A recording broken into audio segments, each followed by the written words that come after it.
Hello, this is Transformers fan G138, and I'm here with a video review of Transformers Generations, Legion Class, Tailgate, and Groundbreaker.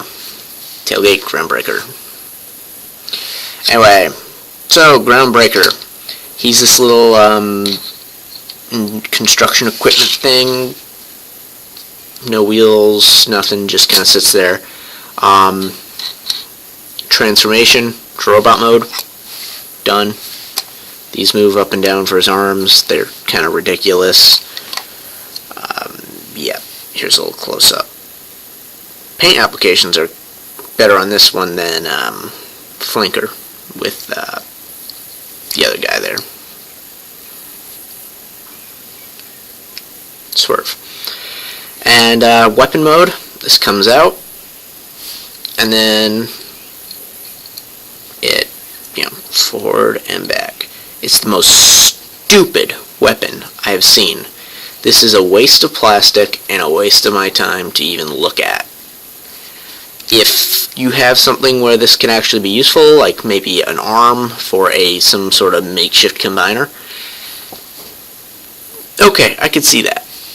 But no, this is just a piece of junk. It's the only one out of all the Target Master Minicon things that come with them that I absolutely cannot stand.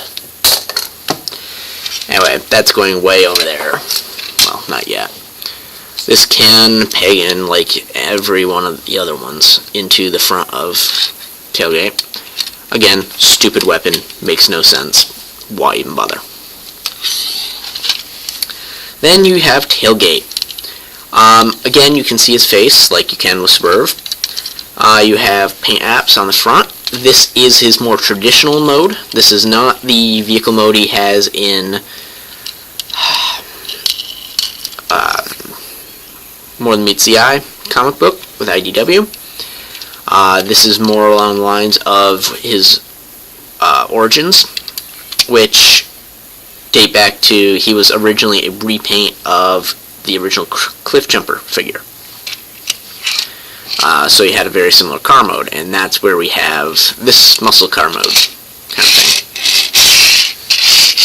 This one doesn't roll nearly as well as Swerve. Part of that is due to this not wanting to peg in.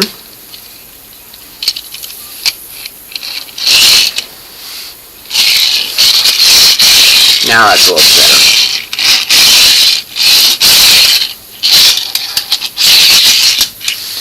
Anyway, so the back wheels are those friction pegs that were used a lot in Transformers Prime.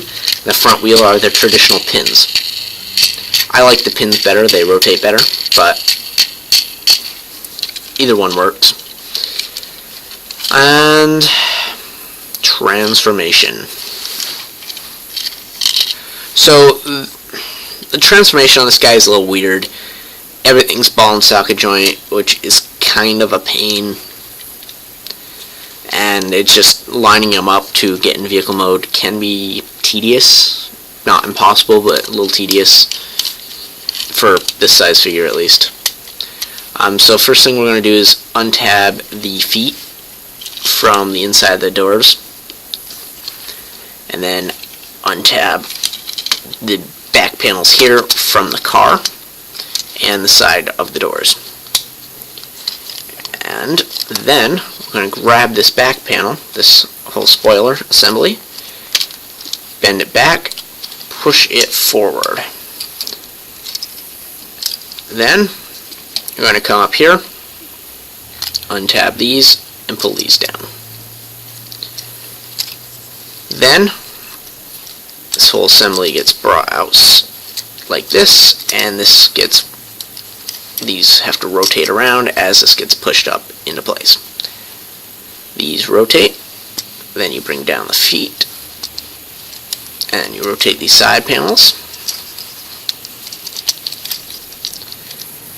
and you have his legs transformed.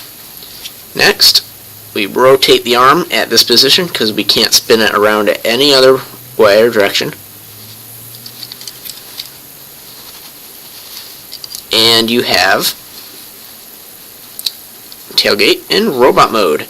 Now, this Robot Mode looks way more similar to his IDW version than his G1 version. So, Robot Mode is very IDW, and Vehicle Mode is very G1. I think it's a great combination. I like it. That's just me. Here's a little close-up on his face. He definitely has the IDW head. Paint is a little weak here on the chest, but it works. The whole blue color works well. The paint up here on the front is a little messed up, not bad. And he balances well. So for articulation, he's got a ball and socket joint here, hinge, no head motion, a ball and socket hip, a ball and socket knee, which means he does have a little bit of more posability than Swerve. These things rotate due to the transformation, so if you want, you can get more motion out of the legs. He's got a ball and socket joint arm, elbow joint, and he's got feet that rotate back and forth, so he can run. Ooh, excuse me. And then, yep. Now, difference with this is, I was looking at his IDW version. He doesn't have these leg panels in the comics, and they're okay. So I gave him an accuracy rating of 9. His transformation, because it's all ball and socket joint, lining things up and not really clipping together other than 3 places, then I gave him a 7 out of 10, of course. Paint, it's an 8, much higher than the 4 I gave Swerve, because the only mess up really is here on the chest. Really, that's the only place it's been applied. And there is no insignia on this guy at all. There's no Autobot or Decepticon, which plays into what he has in the comic books. He went through an identity crisis. He didn't have a logo. He predated the war. So, there you have that. Works well. Weapons, I put a 7 because he doesn't use weapons, and I knocked him off a few points because this weapon is so stupid. Go Hasbro. So he got a few points knocked off for that.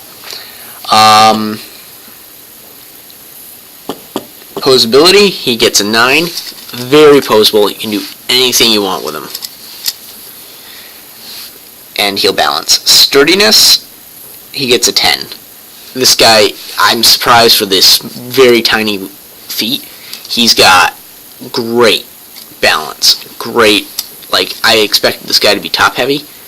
One, he's bottom heavy, and 2, these small feet actually support him really, really well. Other issues, that's where this guy gets ranked. He got a 5. And that's just because I didn't want to take this overall figure down too much.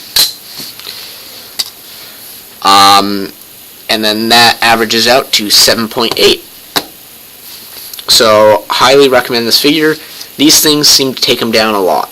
That and their paint quality. But, what can I do? Anyway, highly recommend this figure if you're into the recent comic books. It's an invaluable piece to your collection. He retails for around $10. And it's a little high for a Legion's figure, but they justify it with this piece of junk, but highly recommend it anyway. Really enjoy this. Now, on a quick side note, I just wanted to show him off next to his comic mate.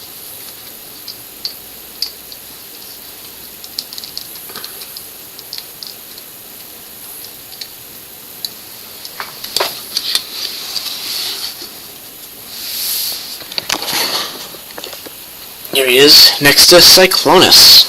with a sword. I won't spoil it, but the sword has some meaning between the two. And these guys bond in the comic book, become friends, and I think these two look really good next to each other. They're right in scale, too. This guy comes up just to above his knee, and this guy comes up to just about his hip, so it's right in scale. It works. Yes, he doesn't have all the ninja pad-like things that the IDW version has on this guy, but I like him. It works well. And the fact that he can hold this sword, even better. I happen to have an extra drift sword, so I threw it in his hand. Very good for the comic book. These guys are standing on the shelf, going to be standing on my shelf like this. This is going to be thrown into a box somewhere, never to be heard of again. If you have any questions about Tailgate, please post a comment down below or send me a message and I will get back to you. If you have any general questions, ask. I will answer if I know the answer. If you have any requests for video reviews, please also post a comment down below. For a complete listing of my reviews, go to my channel, check out my playlists and my uploads. I think that covers it. Hope you enjoyed. Thanks for watching.